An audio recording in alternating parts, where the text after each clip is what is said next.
Hi there, welcome to Boxing Deep Dive. I'm Lyndon Hosking, and great to have you along for another episode of Dream Fights. We love this segment because you get to match up two great fighters from bygone eras and match them up, break it all down, and reveal who we think wins and why. I'm going to welcome in my co-host for this episode, the one and only Grant Tassie Brown and Mike Altamura. How are we, guys? Good, thanks, Lyndon. I'm back. I kicked Peter Maniatis, how do you say his name? Peter Maniatis' ass last week, 5 times in a row. I've had a great week. I've got Versace I wondered what that was. And I'm just cooking with gas, mate. Got a big announcement next week, press conference in Hobart, Tasmania. Stay tuned. Can't wait to hear it, mate, and I'm sure you'll will be the first to know on this program. Mike, this is your last episode for a couple of months. You're off over the probellum world of things, and you're off gallivanting overseas again.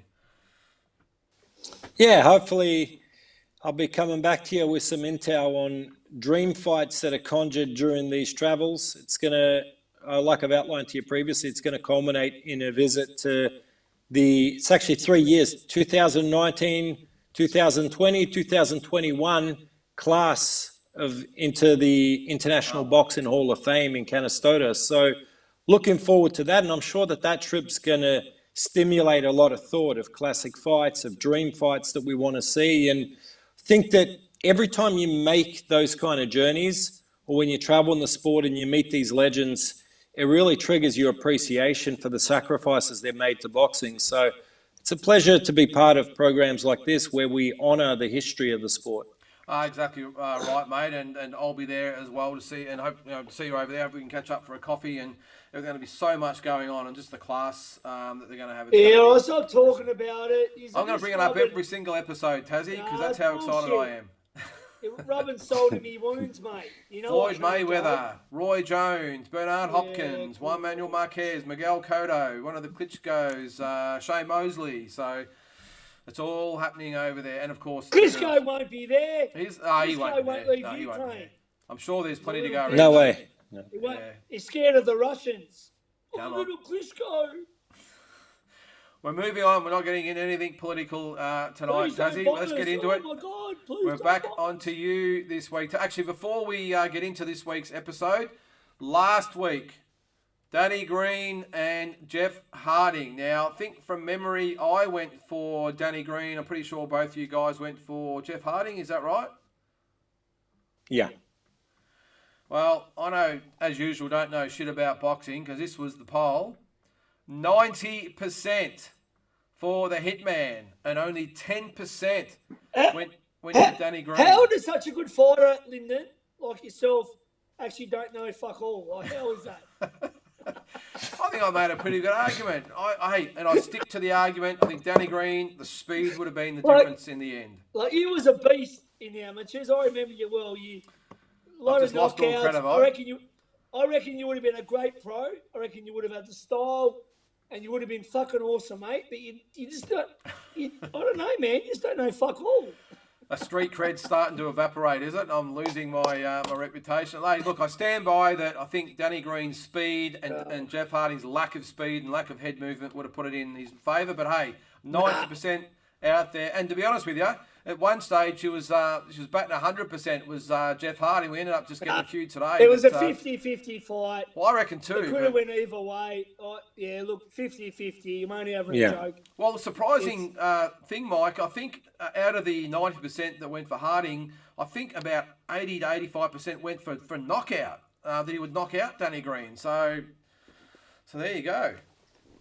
Yeah, no, it was a 50. Yeah, it's interesting. Like I said, I would have thought that one, especially with the subscribership of this program within Australia, I thought that would have been a little bit more even and divided, because it's almost you got 80s, 90s versus 90s, and more like 2000s, 2010s. So it's two different eras of boxing. So you would have thought that the viewership of one age group will be more with Harding, the others, the younger, fresher generation, will be with Green. So that it surprises me a little bit, but we've had some odd polls. So nothing surprises me on this program. Mike, is it true Lyndon didn't even know that he fought a Fitz world champion in the amateurs? He didn't know that? I didn't know that. and didn't know Yeah, that I Paul Daniel remember. in 2000. This is a side note before we get into the program, but yeah, I remember when Leonard Bundu, who's he was future from when he fought Lyndon, professional world title challenger, had an exceptional record, everything. I told Lyndon, I said to him, your old adversary is fighting Errol Spence this weekend. He's like, oh, who's that? I'm like, Leonard Bundu. He's like, who's that? I didn't know who it But was. yeah, you fought him, what was it, 97 World Championships, 97 world champs in Hungary. It was a very, very close decision. I got a count in the last 10 seconds that I'm still dirty about to this day. It's on the age before before they got into the professional type of refereeing. It was a nothing count. But anyway, that was my brush with fame. But that was And then he beat Daniel Gill in I didn't know that either. First fight of the Sydney 2000 Olympics. Oh, there you go. So I'm in good company. But yeah, I'm still dirty on that one because I still thought it was a little bit closer than that. But anyway, it is what it is. Hope Leonard's doing really well these days. All I remember is that it was an Italian that I fought. So there you go. All right. Enough of the Lyndon bashing. Let's get on to this week's fight. Tassie, you've got another awesome one for us. It's obviously from your favourite era, the 90s. Who have you got? Tito Felix Trinidad versus terrible Terry Norris. Two of my favourites.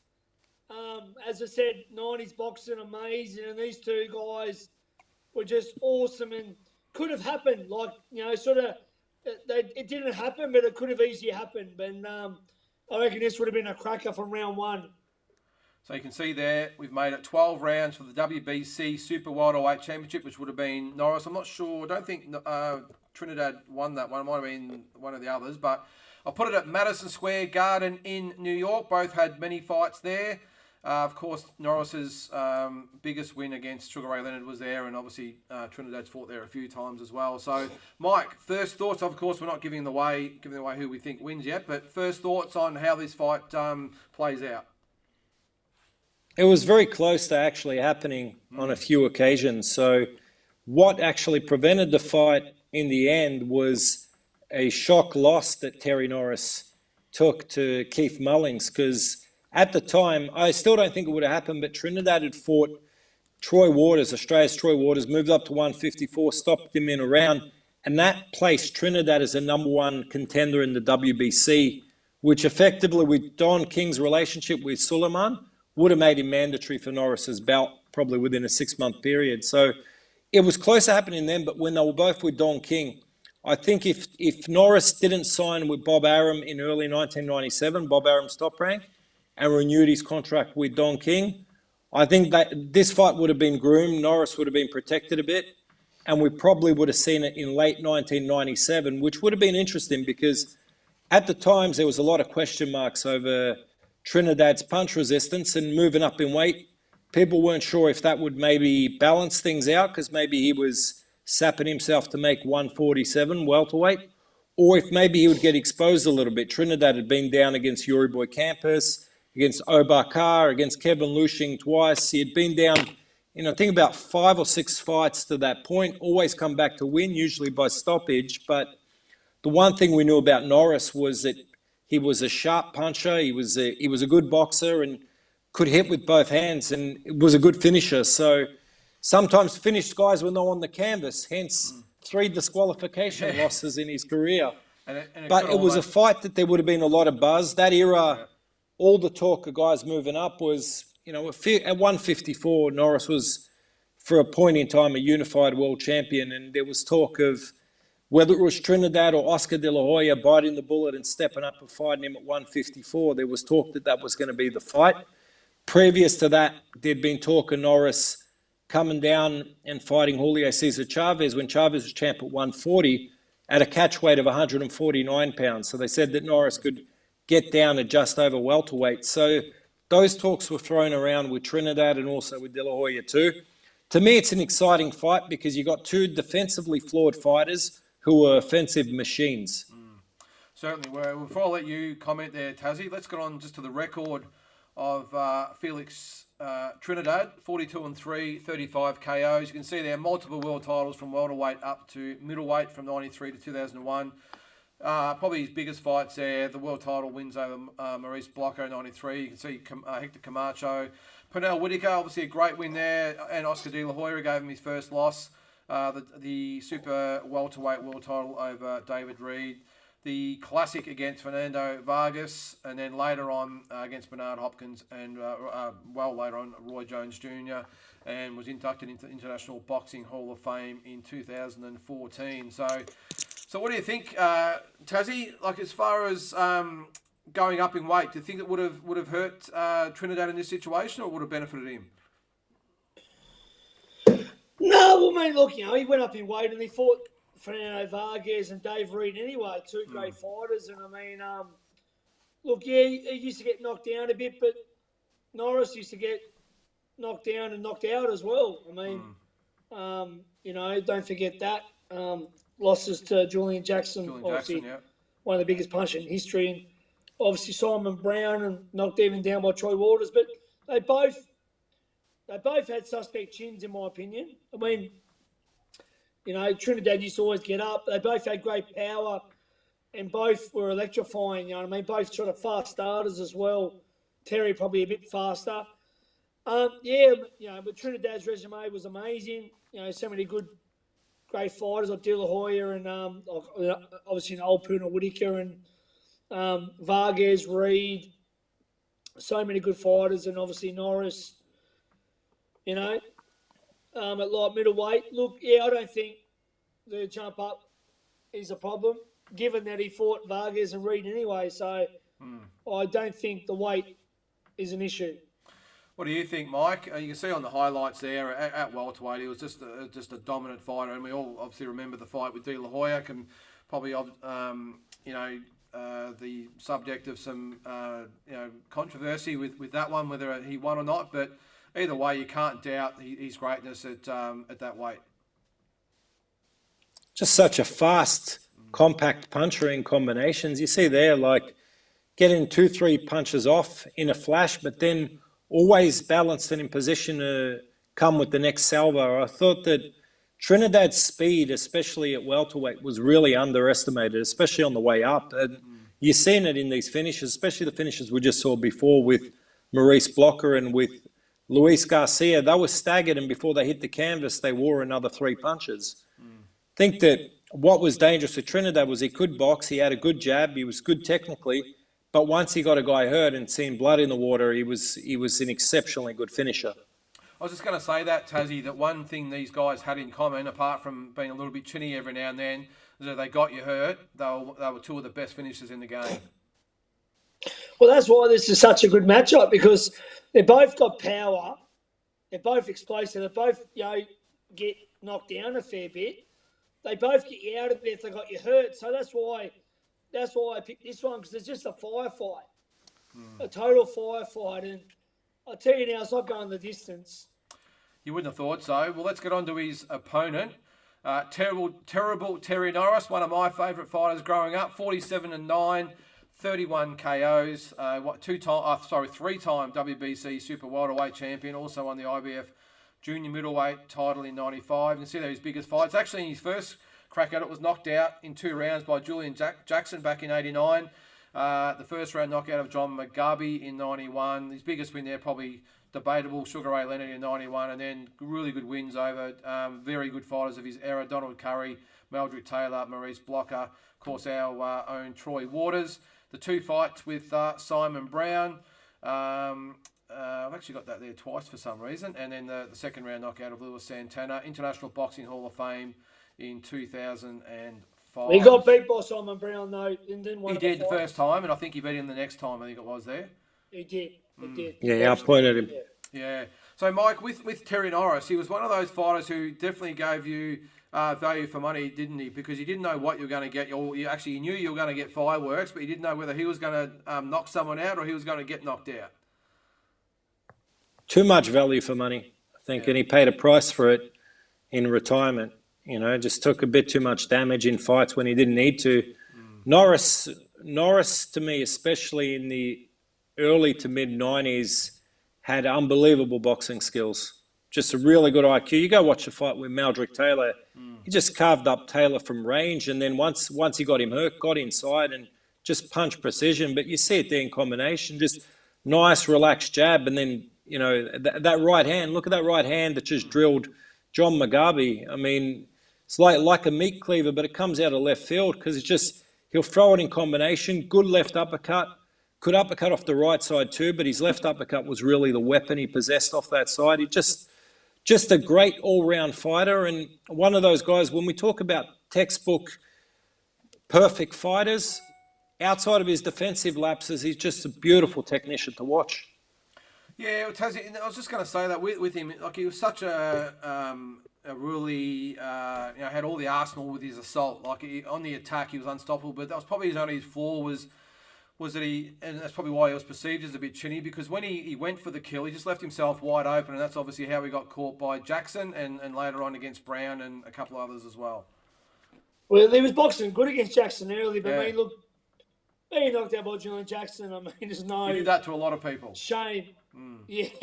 But I think Terry, I don't know if Michael agreed with me, I think he was a great fighter. I feel like he could have done more. I feel like he really didn't probably do as much as he should have, even though he won world title. I just feel like he had so much more to offer, and he could have done so much. He could have been talked about a lot bigger when you're talking about all times. Like, I just think he had the skill set to do it. And do you agree with that, Mike? Like that, he probably should have got a bit more out of himself. Well, you just look at the series of fights with Luis Santana. The first bout, no one asked for. There was no demand. It's a tune-up. He knocks the guy out when he's on the canvas. Second fight, he knocked him out. Was it after the bell or was it on the break? And basically, that's not just 2 losses on his record. That's 3 training camps he had to prepare for in a time when he could have been readying to fight a De La Hoya or a Chavez, a Whitaker. Yeah. And it felt like at times, despite the fact he beat so many legendary fighters, like we said, Donald Curry, one of them, Ray Leonard, the biggest win on his record, it just felt like he got stuck in that spot where he was always chasing that super fight post-Leonard. And the other guys were all landing the fights. Like Chavez landed the fights he wanted. Whitaker landed the fights he wanted.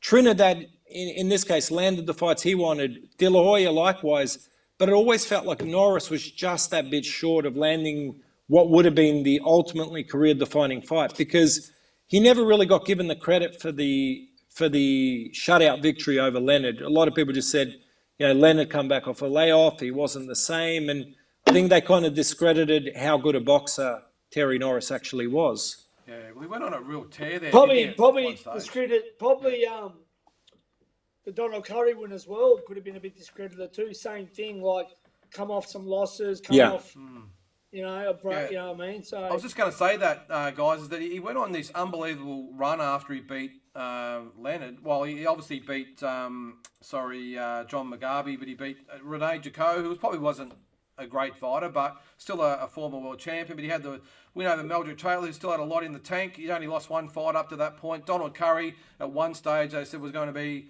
an all-time great as well. Obviously there was a fight. Well, he was undisputed. He was undisputed waterweight champion at one stage, Curry. Well, he was. And then obviously he had the cut with Huntington, who was never the same. I think actually Mike McCallum's probably to blame for his career going down, was because that left hook is probably one of the best punches I've ever seen. That one. Isn't it funny, guys? Isn't it funny? And I bring it up a lot with. I bring it up a lot with. I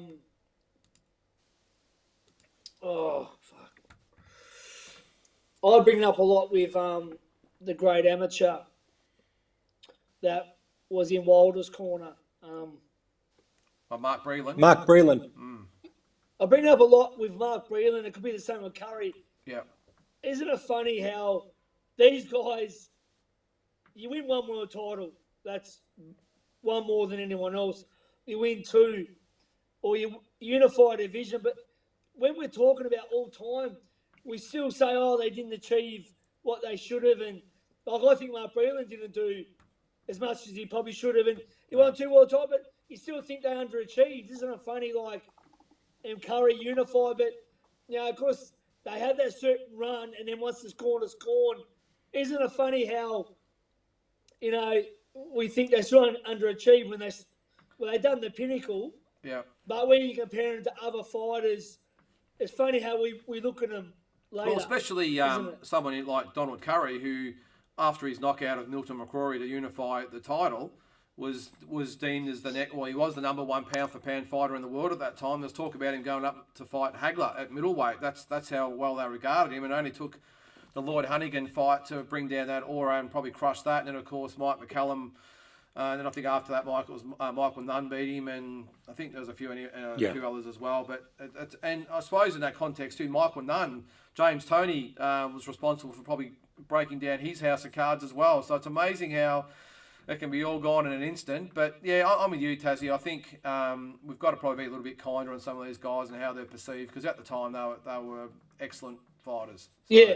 The only time you got to really be a bit ruthless is when you are trying to fit them into a top 10, top 15, where you got to be a bit ruthless, because then, there's so many deserving guys. That's when you're going to sort of really be a bit ruthless. But yeah, it's sort of funny. I mean, anyone wins a world title in boxing, to me, that's it. You're a fucking superstar. A real title we're talking about too, by the way. If you win 2, God forbid win 3, or God forbid win multiple divisions. It's just off its head. Yeah. Nah, for sure. Well, Mike, I'm going to let you go first for this one. Felix Trinidad, terrible Terry Norris, Madison Square Garden, over 12 rounds. Who wins and why? What a fight. This is another one, similar to last week. You could ask me on 15 different days and I could give you 15 different pathways to victory. I just look at it. Fundamentally, they're both really sound. Both are terrific punches. Probably Norris, like you said, probably a little bit more. When he got hurt, he stayed hit, given that he was stopped. Whereas Trinidad was only stopped late by Hopkins, and that was at 160. But Trinidad was able to withstand and recover better. But I think that what we've seen with Trinidad, especially towards the later stages of his career, is that he could be out-hustled. He could have dormant rounds. He had exceptional speed when he was younger, but he could still have dormant rounds. He had trouble cutting the ring at times. And what I see is what I always looked at with Terry Norris, and he was don't get me wrong, he was the best junior middleweight of the 90s by a mile, but he didn't achieve what he potentially could have because of the lapses he had in fights. Knowing he's going against an outstanding, fresh puncher, taking them both at their absolute peaks at 154. I just think that the Norris we see is like the Norris we've seen in the rematch with Simon Brown, like the Norris we've seen against Leonard, who's focused and locked in and disciplined, isn't the guy that fought Joe Walker or the guy that fought Luis Santana that's hitting guys on the canvas after a knockdown. I think he gets behind his jab. His speed at least matches Trinidad. I just think he's fundamentally just that shade better a fighter. And both guys might touch the canvas at some point, but I just see Norris edging enough rounds to win a decision. Okay, I'm going to go next, Tassie, because I'm sick of going last and being ostracised at the end of it. So, all right, I see that similar to you, Mike. I think one thing we can definitely all agree on, it would be an action-packed fight, fireworks from the first bell to whenever it ended. I think Norris has the edge in speed. I think Trinidad might have the edge in power. That might be debatable. But I just think, as loose as both of them could be, I think Trinidad, for me, is probably the more neater, compact, tighter type of fighter. Probably keeps his composure a little bit better.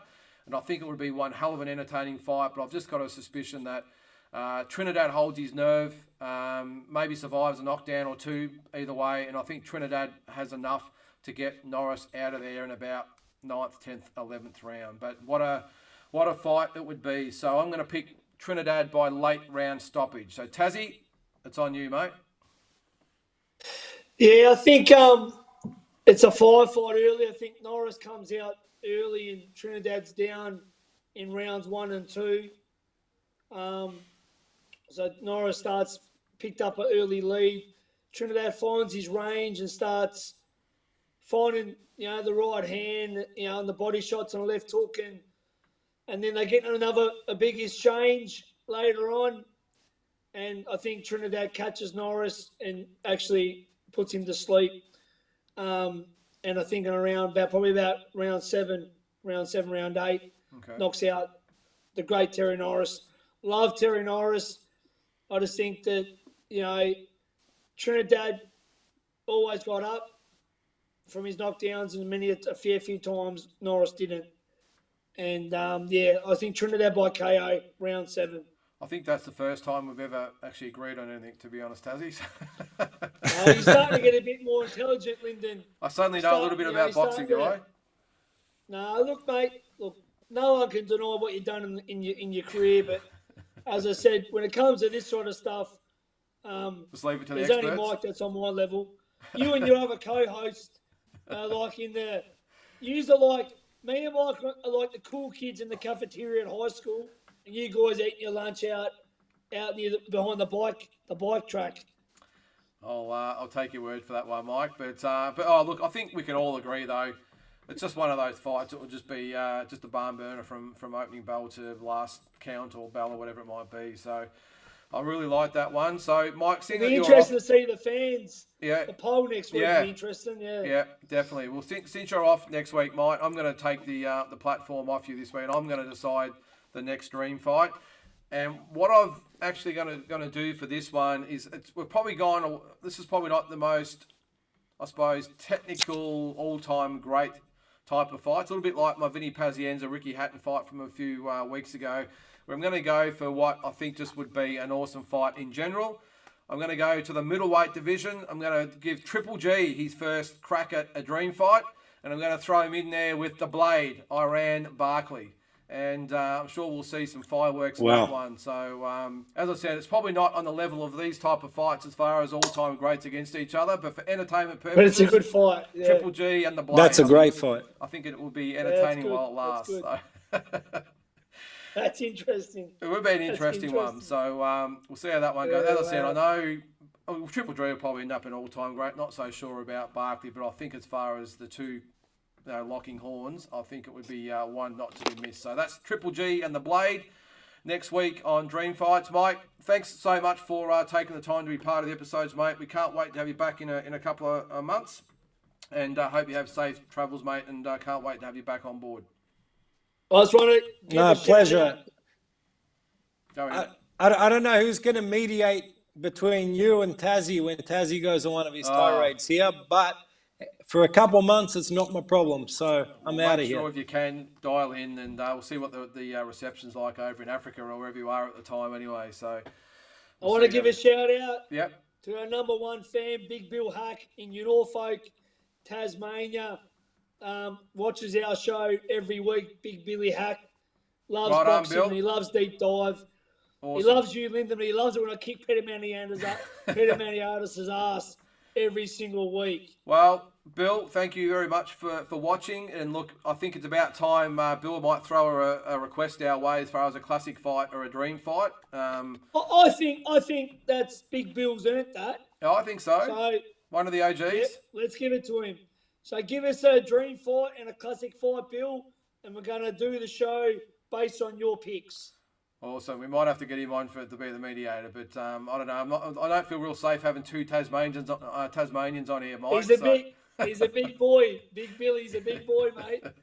He's a big boy. Yeah, a bit unsafe having two Tasmanians on. It might get a bit loose, I reckon. So we might just we'll just keep it real, I think. But nah. You have a mute button, don't you? I do actually. You have a mute button on your side. Yeah. They can't attack you through the screen, so just mute them. I might have a handful if it's Tassie and Bill together on there. All I might be doing is just muting and unmuting all the time, I think. So,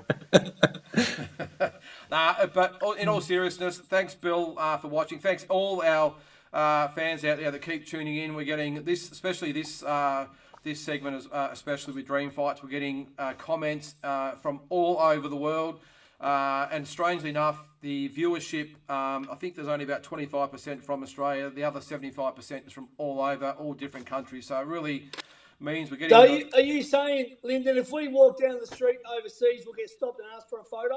I reckon if we walk down the street in the Philippines, mate, you might get hit over the head with a bottle or something because of the way you're always in the Manny. But fuck Manny Pacquiao. But apparently we're big in like He's got a Venezuela or big somewhere. head. So He's got a big head. no, but we are.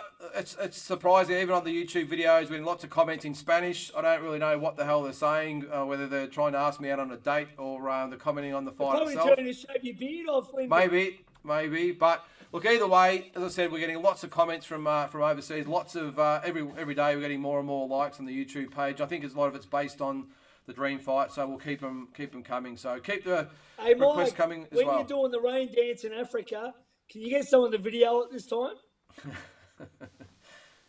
I'm not even responding to that, Tazzy. This is where you need your mute button, Lyndon. I think it might be time to finish up. But Mike, again, think mate, thanks very much.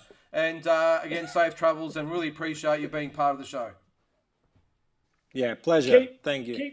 Keep chest bumping people, Mike. That's about it for this week. See you guys.